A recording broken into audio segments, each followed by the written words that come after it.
So mga ka-idol, titingnan natin to kung ano tong mga coins to ngayon sa tindahan to na na sukli.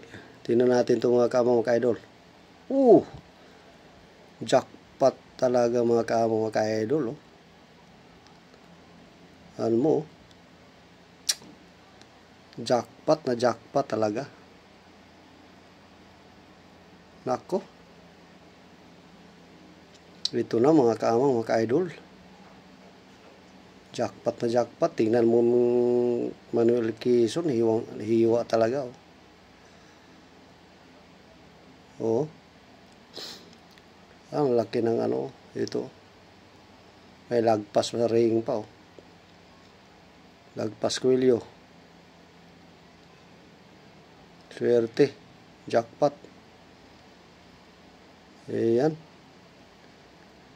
Yung Manuel Quezon. Tamaan din.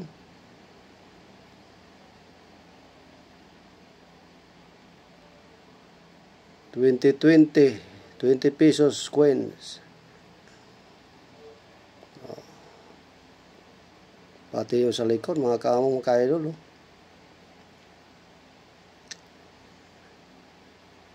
Jackpot na naman. Ano, pati yung sa likod yung ring dito.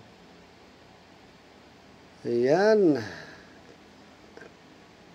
Swerte na naman to. Sukle ito. Oh.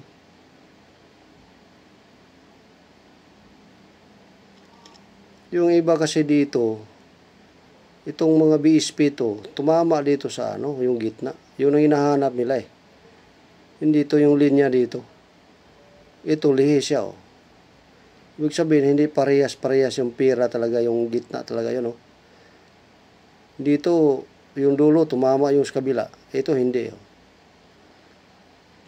Kaya hinahanap nila yung tapat yung gitna.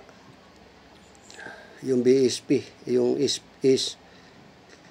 kalagitnaan talaga yung linya. Pero wala talaga, oh. Ito pa mga ka-idol. Ito barya to. Ito 10 piso. Hanap naman tayo nito. Uy, 2011. Ewan ko lang ito ngayon mga ka-idol kung may ba itong 2011 ngayon. Rivers 3. Ayan. Ayan, wala, oh. Ganda na coins. Walang walang sira. Walang ito 5 piso. Ay 5 piso mga ka-idol. Ito. Ay 1997, wala mang mid mark. Sayang. Walang mid mark. Sayang, oh. Walang mid mark. Nako. Wala. Ito. Piso. 2014. Ito. Marami kasi 2014 ngayon na piso mga ka-idol. Ito. May mga to na 2018. 2018 to. Muntikan na to, ah.